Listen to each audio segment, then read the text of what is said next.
I really liked the ritual. I mean, there are such beautiful things in the ritual, you know. Whenever you have need of anything, once in the month, better it be when the moon is full, then shall you assemble in some secret place and adore the spirit of me, who am queen of all witches. It's just, there was poetry in the ritual. There's no poetry in religion. There should be poetry in religion. There should be dancing in religion. There should be fun in religion.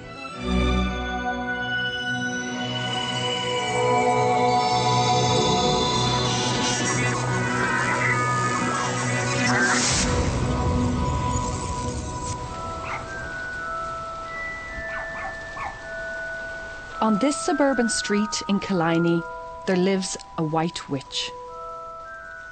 Barbara Lee has been practicing Wicca for almost 30 years. It's never been an issue with me about being a witch. My neighbours know me, so they're not kind of intimidated or worried. But for the people that don't know me, it's a different matter. Barbara's challenge was where to educate her two children. I felt they should be exposed to the normal, standard educational system, religious system, which in my case was Church of Ireland, and my mother kind of undertook their spiritual guidance in that respect.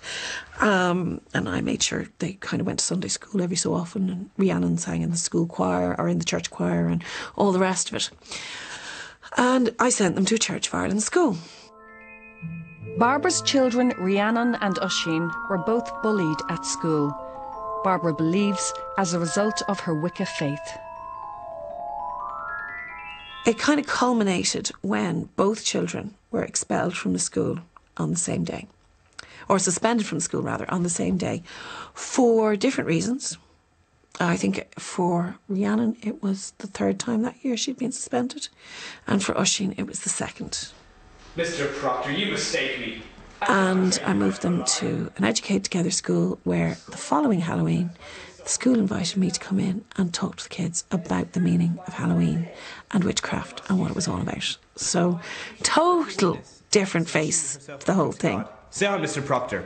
Did you bind yourself to the devil's service? You're trying to get a confession out of him, all right? Go. Barbara is still involved in Oisín's school. She helps with the costumes for the annual play. Okay, nearly there. Hiya, Barbara. I have costumes, and did you get costumes from the girls? Great. Yeah. The play that we're doing this year is The Crucible by Arthur Miller, which is about the Salem witch trials. And since my mother is a witch, it's fairly ironic that she's doing the costumes for it. No, Oisín, just stand still for a second. I have never really felt any anger towards my mother's spirituality because, in all fairness, she never said, you have to believe this, you have to do it this way, and you can't do it any other way. So, no anger has ever been felt towards her about that sort of thing. They're so cute. I love those little hats. So for a young boy who went to Sunday school, attended Church of Ireland ceremonies and had a witch for a mother, where does Oisín's faith lie? My way is agnostic. I'm waiting to see what's real and what's not.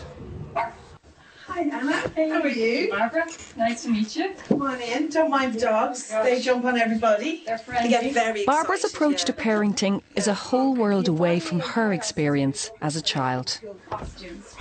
I was born in America, in New Jersey.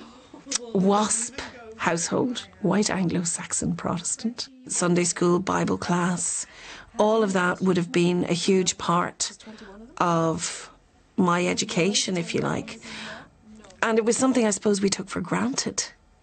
You know what I mean? It wasn't something that was kind of pushed down our throat. It was what you did. Barbara and her brother moved from the States to Ireland when she was 11 years old.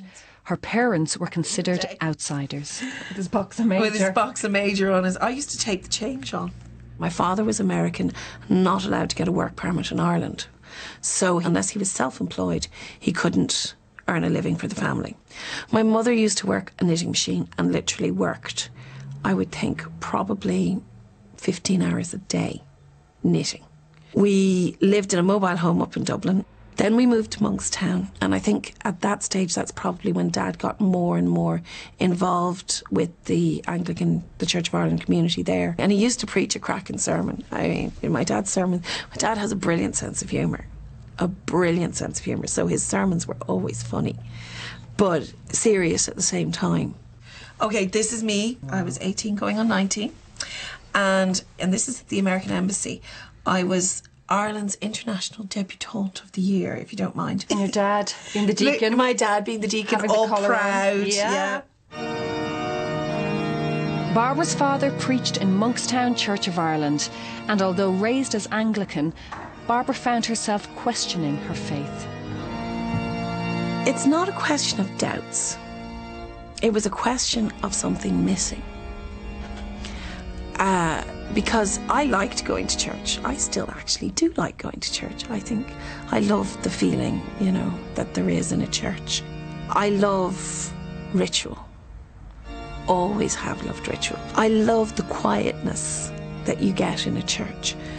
But there was something missing, and I couldn't put my finger on what was missing. Financially, things weren't working so well for the family, and so Barbara's mother set up another business. It would be through this business that Barbara's life would take a massive turn.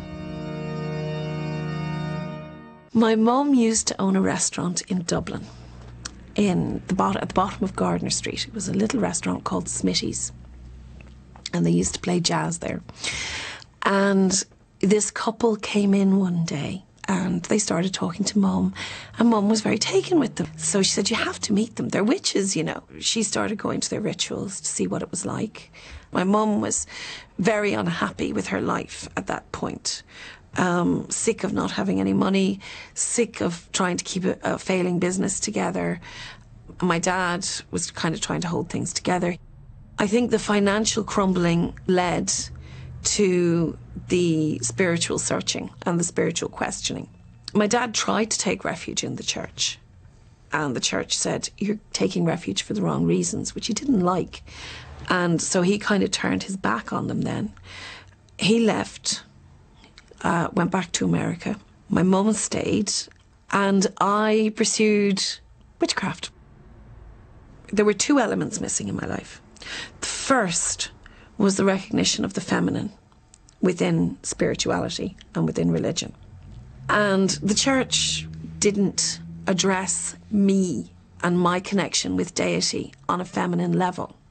The second was something the church used to do and has gradually over the years been dying out, and that was the connection with life itself, the cycle of life, and how we move through life and how the year changes and how we change within it.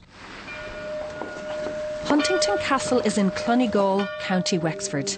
Today, it's the Festival of Samhain. Barbara's mother Anne introduced her to the Fellowship of Isis, a religion set up by the now 91-year-old Lady Olivia Robertson. Barbara is an ordained priestess with the Fellowship. All well throughout the land. I met Olivia when I was a very little witch. Right? I was a witchling when I met Olivia. And the Fellowship of Isis is actually, as a concept, the most wonderful thing.